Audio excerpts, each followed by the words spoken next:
part that still gets me is this. Whoever was in that bush wasn't lost. They were already waiting near a spot almost no one knew existed. A spot I'd been going to alone for months. Back then I used to walk through a bush reserve at night. I know that sounds stupid, but I had trouble sleeping. Night terrors, insomnia, all of it. And for whatever reason, being out there after dark helped.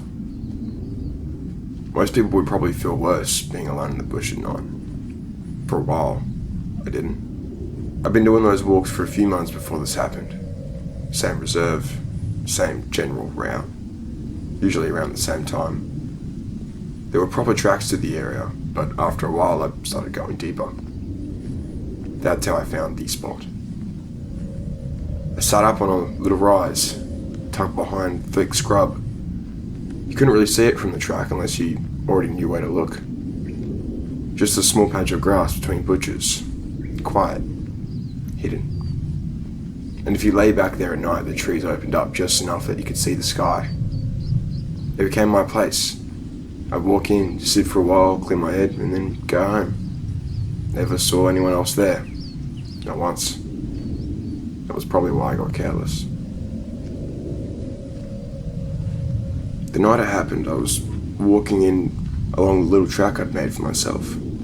This wasn't a real track, just a narrow line through the scrub where I'd pushed through enough times that the grass had flattened. It was quiet that night. Not silent, just still. The kind of quiet where every step sounds too loud. I was nearly at the spot when something rustled ahead of me. Not far, maybe 10 meters. At first I thought it was just an animal. Something small moving through the bushes. But then the bush moved again.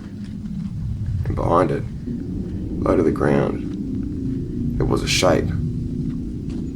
Someone was crouched there. Not standing, not walking past. Crouched down behind the bush, facing my direction. For a few seconds I just froze. My brain kept trying to make it something else, a log, a shadow, a trick of the dark, but I knew what I could see. There was someone there, and they were right beside my spot.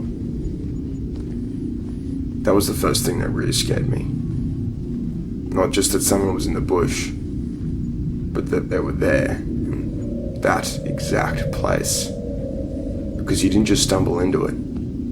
You had to know it was there. Or you had to know someone went there. Without really thinking, I lowered myself down, not fully hiding, just crouching enough that I wasn't standing there exposed.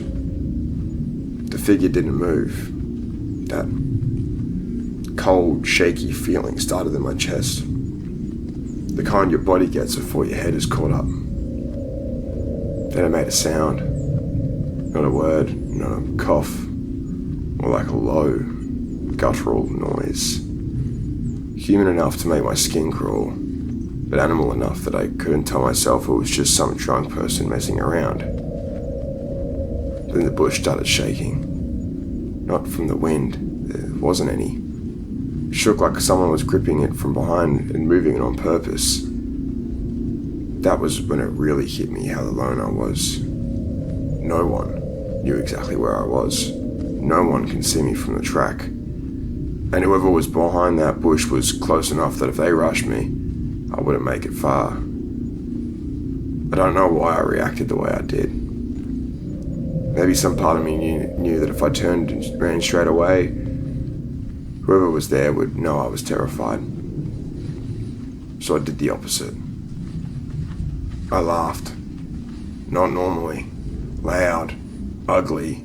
Forced. The kind of laugh you do when you're trying to sound more unhinged than the thing in front of you. Then I grabbed the biggest stick I could find and stood up, started swinging it towards the bush, yelling, threatening whoever was there. The exact words are gone now, but I remember trying to sound like I was the dangerous one. And for a second, nothing happened. The bush just sat there in front of me, still shaking slightly. And then it stopped, and I heard movement. Fast, Footsteps tearing away through the scrub. Not an animal bounding off. Footsteps. Someone running. And whoever it was, they were breathing hard. For a few seconds I stayed there holding the stick, still trying to act like I wasn't scared. But the moment the footsteps got further away, I backed out. Didn't go to my spot. Didn't check behind the bush.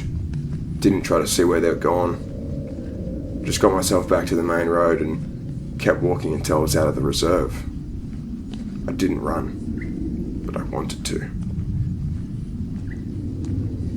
I never did those night walks again. I still think about it though.